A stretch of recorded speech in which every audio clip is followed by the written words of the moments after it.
So, the next thing to happen on NXT, we get to the next match of the night. But before we talk about that match, we got to talk about a segment that happened backstage. So, yeah, we see the TNA World Heavyweight Champion Trick Williams backstage in the locker room. And then we see Wesley coming in there with High Rise as well. And Wesley was talking to Trick about what happened last week and all that. And then they pretty much forgave and everything about that. But then Wesley was talking about how, he's going to get his hands on Joe Hendry for Trick Williams, and Trick Williams like, look, if you do that, I got you back. So yeah, that's what he was saying there. So yeah, that's what happened there.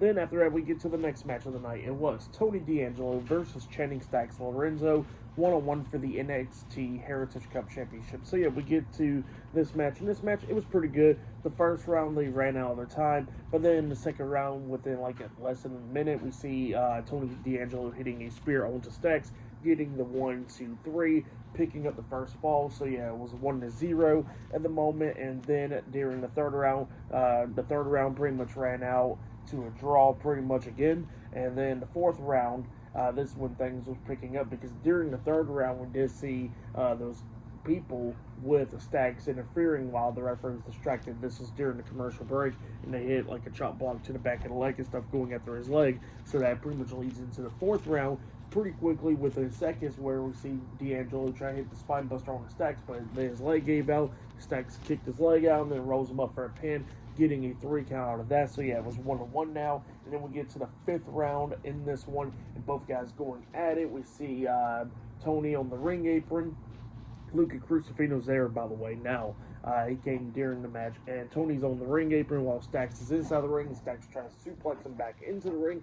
And while he was trying to do that, and they was fighting back and forth and everything, we see the referee dealing with one of the guys getting distracted. And while that was going on, we see the other guy try to hit D'Angelo with a bucket, and Luca's trying to pull that bucket out of his hands, and then Luca finally pulled the bucket, but then it hits Tony in the back because he was behind him, and then that's when Stacks suplexes Tony back into the ring, and then he hits the running knee to the back of the head onto Tony, pinning him for the 1, 2, 3. So yeah, Channing Stacks Lorenzo defeated Tony D'Angelo tonight in a one-on-one match to become the new NXT Heritage Cup champion. That's what happened there. And then after the match ended, Stacks then walked out of the ring, but he's standing out there on the top of the stage. And then we see Luca coming into the ring trying to explain everything to Tony. Tony had enough and punches Luca in the face, pretty much still not trusting him. So yeah, that's what happened there for the match. What happened after the match, I'll give it all 3.5 stars. That's why I'll give that. But yeah, then after that, we see the NXT Women's Champion, Jacy Jayne, with Fallon Henley, Jasmine Nix, Fatal Influence, getting interviewed backstage, and they was talking about Blake Monroe and everything, talking about how she's not going to get this title match and all that stuff, and talking about Evolution and everything, and talking about how they're going to keep their eyes on the Fatal 4-Way match tonight. So yeah, that Fatal 4-Way match will be up next on NXT. So yeah, I'll see you guys later. Until then.